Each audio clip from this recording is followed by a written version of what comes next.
Understanding multiple row or column selection. Several times throughout the tutorials we've moved through thus far, I've shown you how to select multiple cells at once, either in a contiguous or non-contiguous range, meaning whether the cells exist all together in a block, such as you see here, which would be contiguous, or whether they exist spread out across the worksheet, such as you'd see with this, and this, where there isn't a contiguous range altogether. Now, to select a single row or column, you just point to and click on the heading for either the row, such as this, or the column, such as this. Just highlight it.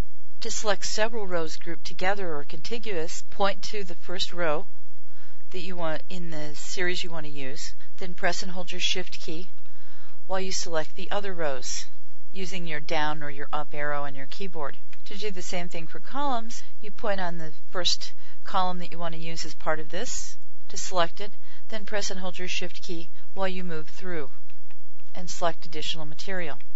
Now, to select several rows that are not contiguous to one another or not positioned next to each other, you do it just a little bit differently. Select the first row. Now, instead of pressing and holding your Shift key, you're going to press and hold your Control key.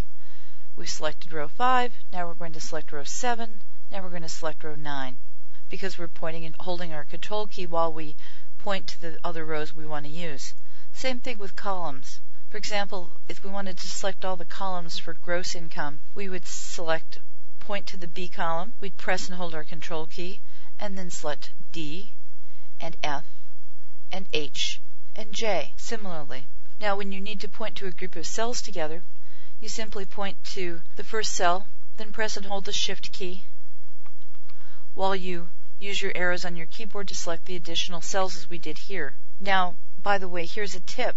With all these selected, if I wanted to get rid of the entries in all of these at once, with all of these selected, I could just press my Delete key once and all of them would disappear. Now, when you want to choose more than one cell, when those cells do not form a whole column or row, or are not located contiguously in a column or row, you'd point to and click on the first cell, then press and hold your Control key on your keyboard while you select additional cells like this.